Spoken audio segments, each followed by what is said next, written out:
Good morning. I thank the Treasury Secretary Hank Paulson, Federal Reserve Chairman Ben Bernanke, and SEC Chairman Chris Cox for joining me today.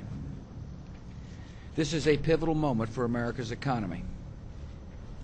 Problems that originated in the credit markets and first showed up in the area of subprime mortgages have spread throughout our financial system. This has led to an erosion of confidence that has frozen many financial transactions, including loans to consumers and to businesses seeking to expand and create jobs. As a result, we must act now to protect our nation's economic health from serious risk. There will be ample opportunity to debate the origins of this problem. Now is the time to solve it. In our nation's history, there have been moments that require us to come together across party lines to address major challenges. This is such a moment. Last night, Secretary Paulson and Chairman Bernanke and Chairman Cox met with congressional leaders of both parties, and they had a very good meeting. I appreciate the willingness of congressional leaders to confront this situation head on. Our system of free enterprise rests on the conviction that the federal government should interfere in the marketplace only when necessary.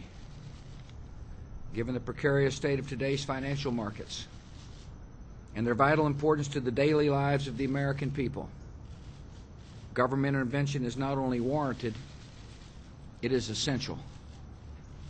In recent weeks, the federal government has taken a series of measures to help promote stability in the overall economy. To avoid severe disruptions in the financial markets and to support home financing, we took action to address the situation at Fannie Mae and Freddie Mac. The Federal Reserve also acted to prevent the disorderly liquidation of the insurance company AIG. And in coordination with central banks around the world, the Fed has injected much-needed liquidity into our financial system. These were targeted measures designed primarily to stop the problems of individual firms from spreading even more broadly. But more action is needed. We must address the root cause behind much of the instability in our markets.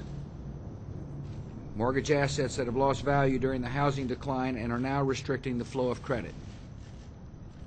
America's economy is facing unprecedented challenges, and we are responding with unprecedented action.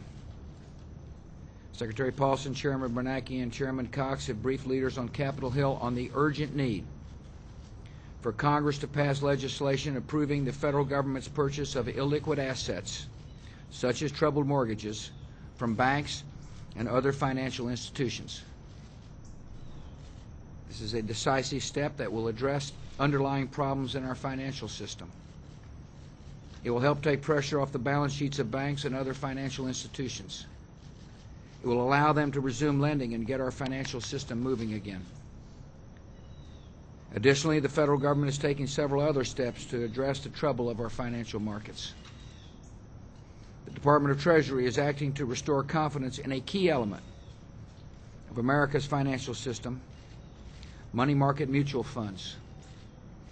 In the past, government insurance was not available for these funds, and the recent stresses on the markets have caused some to question whether these investments are safe and accessible. The Treasury Department's actions address that concern by offering government insurance for money market mutual funds. For every dollar invested in an insured fund, you'll be able to take a dollar out. The Federal Reserve is also taking steps to provide additional liquidity to money market mutual funds, which will help ease pressure on our financial markets. These measures will act as grease for the gears of our financial system, which were at risk of grinding to a halt. They will support the flow of credit to households and businesses.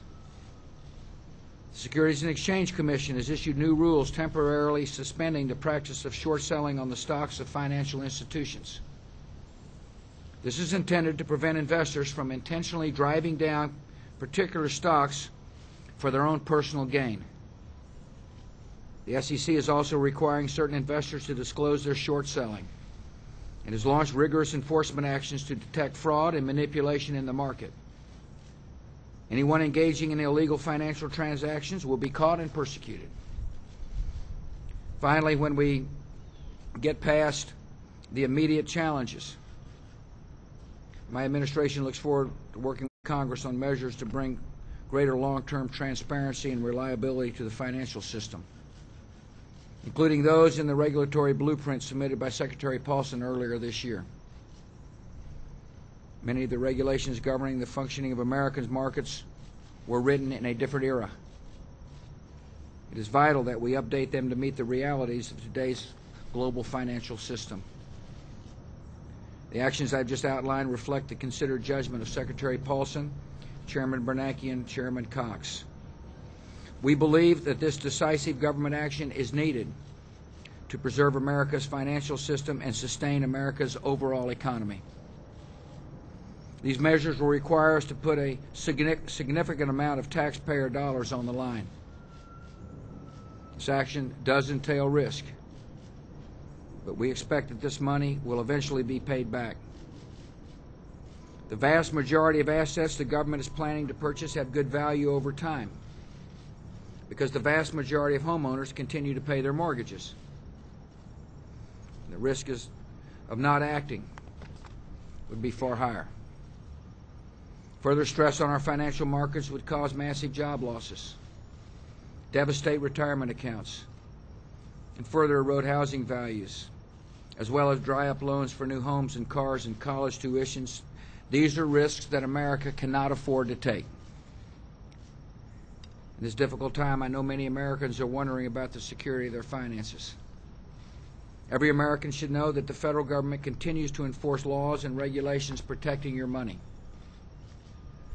Through the FDIC, every savings account, checking account, and certificate of deposit is insured by the federal government for up to $100,000. The FDIC has been in existence for 75 years, and no one has ever lost a penny on an insured deposit, and this will not change. America's financial system is intricate and complex, but behind all the technical terminology and statistics is a critical human factor: confidence. Confidence in our financial system and in its institutions is essential to the smooth operation of our economy, and recently that confidence has been shaken.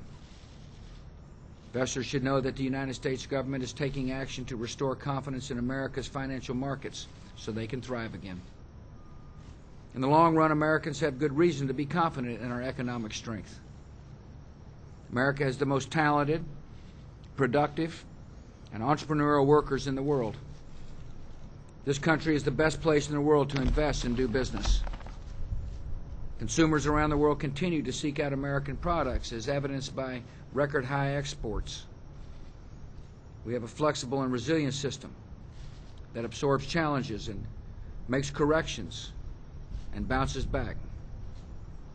We've seen that resilience over the past 8 years. Since 2001, our economy has faced a recession, the bursting of the dot-com bubble, major corporate scandals, an unprecedented attack on our homeland, a global war on terror, a series of devastating natural disasters. Our economy has weathered every one of these challenges and still managed to grow. We will weather this challenge too, and we must do so together. This is no time for partisanship. We must join to move urgently needed legislation as quickly as possible, without adding controversial provisions that could delay action. I will work with Democrats and Republicans alike to steer our economy through these difficult times and get back to the path of long-term growth. Thank you very much.